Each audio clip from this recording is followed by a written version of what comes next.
Welcome to job seekers way channel. இந்த வீடியோவில் வந்துட்டு இன்கம் டேக்ஸ் டிபார்ட்மெண்ட், அதாவது office of the commissionerate of customs, அங்கேருந்து வேக்கன்சி வந்து வெளியிட்டிருக்காங்க.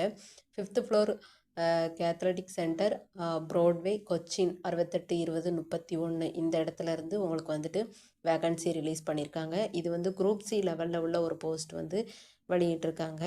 அதாவது ஒரு 4 விதமான பணிகள் வந்து கொடுத்துருக்காங்க. அவங்க ஃபஸ்ட்டு வந்து என்ன அப்படின்னு சொல்லி பார்த்தோன்னா, ட்ரேட்ஸ்மேனுக்குன்னு சொல்லி கொடுத்துருக்காங்க. லெவல் 2ல் வந்து உங்களுக்கு சேலரி கொடுக்குறதா சொல்லியிருக்காங்க. 19,900லேருந்து 63,200 வரை சேலரி இருக்கும்.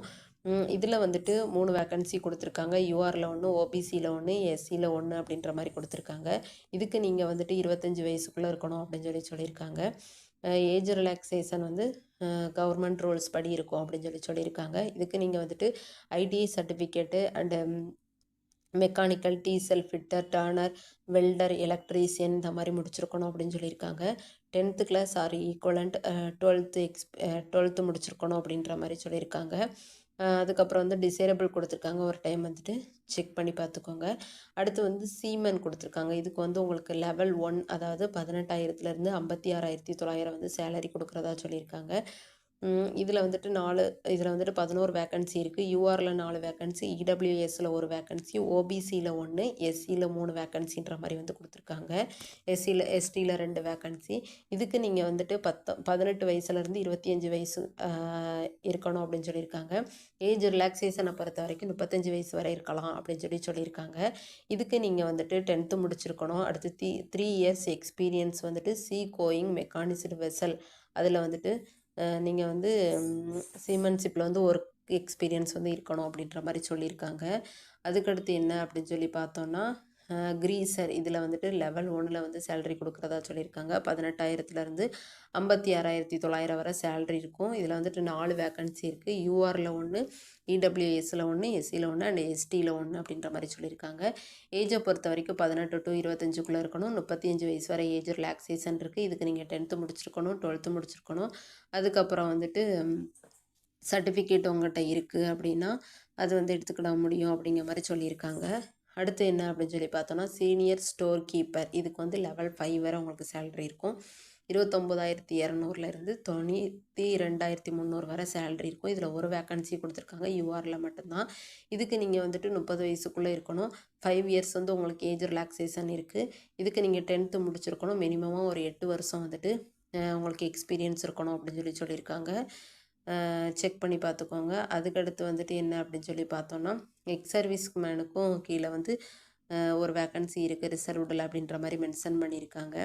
அடுத்து என்ன அப்படின்னு சொல்லி பார்த்தோன்னா, descriptive of duty of tradesman, அதாவது யார் யாருக்கு எந்தெந்த மாதிரி ஒர்க் இருக்கும் டிஸ்கிரிப்ஷன் கொடுத்துருக்காங்க ஒரு ஒர்க்குக்கும். இதை ஒரு டைம் வந்துட்டு செக் பண்ணி பார்த்துக்கோங்க. அடுத்து ஏஜ் ரிலாக்ஸேஷன் கொடுத்துருக்காங்க பாருங்கள். எஸ்சி அண்ட் எஸ்டி கேட்டகரியாக இருக்கீங்கன்னா 5 இயர்ஸும், அதர் பேக்வேர்டு கிளாஸஸாக இருக்கீங்க அப்படின்னா 3 இயர்ஸும், சென்ட்ரல் கவர்மெண்ட் சிவிலியன் எம்ப்ளாயாக இருக்கீங்க அப்படின்னா உங்களுக்கு 3 இயர்ஸும், எக்ஸ் சர்வீஸ் மேன் அப்படின்ற பட்சத்தில் 3 இயர்ஸும் வந்து உங்களுக்கு வந்து ஏஜ் ரிலாக்ஸேஷன் வந்துட்டு கொடுத்துருக்காங்க. ஒரு டைம் வந்து செக் பண்ணி பார்த்துக்கோங்க. அதுக்கப்புறம் வந்துட்டு நோட்ஸுன்ற மாதிரி சில ரூல்ஸஸ் வந்து உங்களுக்கு கொடுத்துருக்காங்க. எது பண்ணணும், எது பண்ணக்கூடாது அப்படின்ற மாதிரி ஒரு மென்ஷன் வந்து கொடுத்துருக்காங்க. லாஸ்ட் டேட்டை பொறுத்த வரைக்கும் உங்களுக்கு வந்து 15/12/2025 அந்த டேட் கொடுத்துருக்காங்க. செக் பண்ணி பார்த்துக்கோங்க. அடுத்து என்ன அப்படின்னு பார்த்தோன்னா, நீங்கள் வந்து இந்த போஸ்ட்டுக்கு வந்து ஃபார்ம் ஃபில் பண்ணி சென்ட் பண்ணுற மாதிரி தான் இருக்கும் அப்படின்னு சொல்லியிருக்காங்க. ஃபார்மை வந்து நீங்கள் வந்து ஃபில் பண்ணிவிட்டு எந்த அட்ரஸுக்கு சென்ட் பண்ணணும் அப்படின்னு சொல்லி பார்த்தோன்னா, office of the commissioner of customs, அதாவது preventive 5th floor, Catholic centre, Broadway, Cochin 682031. Email ID கூட கொடுத்துருக்காங்க. இந்த அட்ரஸ்க்கு தான் நீங்கள் சென்ட் பண்ணுற மாதிரி இருக்கும். 15/12/2025க்குள்ளே அப்படின்னு சொல்லியிருக்காங்க. அதுக்கடுத்து என்ன அப்படின்னு சொல்லி பார்த்தோன்னா, கீழே ஃபார்ம் கொடுத்துருக்காங்க பாருங்கள். இந்த ஃபார்மில் உங்கள் ஃபோட்டோ ஒட்டிக்கோங்க. ரோல் நம்பர் மென்ஷன் பண்ணிக்கோங்க. நீங்கள் எந்த ஜாப்க்கு அப்ளை பண்ண போகிறீங்களோ அந்த ஜாப்போட நேம் மென்ஷன் பண்ணிக்கோங்க. இதில் எல்லாமே வந்துட்டு நீங்கள் பிளாக் லெட்டர்ஸ், அதாவது கேப்ஸ் லெட்டரில் தான் வந்துட்டு உங்களோட name, father name, mother name, உங்களோட அட்ரஸ் எல்லாமே ஃபில் பண்ணுற மாதிரி இருக்கும். பின்கோடு, பெர்மனண்ட் அட்ரஸ் கொடுத்துக்கோங்க. மொபைல் நம்பரு, ஆதார் நம்பரு, அடுத்து இமெயில் ஐடி, உங்களோட டேட் ஆஃப் பர்த் மென்ஷன் பண்ணிடுங்க. ஏஜ் ஆஃப் க்ளோசிங் டேட் அதை மென்ஷன் பண்ணிடுங்க. ஜெண்டர் என்ன ஜெண்டர் அப்படின்ற மாதிரி மென்ஷன் பண்ணுங்கள்.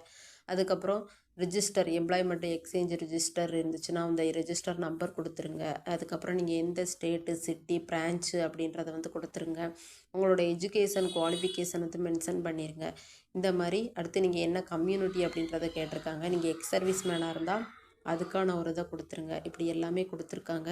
ஒரு டைம் வந்துட்டு செக் பண்ணி பார்த்துக்கோங்க. கீழே வந்துட்டு டாக்குமெண்ட் கொடுத்துருக்காங்க பாருங்கள். எந்தெந்த டாக்குமெண்ட் உங்ககிட்ட இருக்குது அப்படின்றத வந்து இருக்கிறத டிக் பண்ணுங்கள், இல்லாததை இன்ட்டு பண்ணிடுங்க. இருக்கக்கூடிய டாக்குமெண்ட்டை டிக் பண்ணிவிட்டு அதை வந்துட்டு இது கூட சேர்த்து நீங்கள் அட்டாச் பண்ணி சென்ட் பண்ணுற மாதிரி இருக்கும்.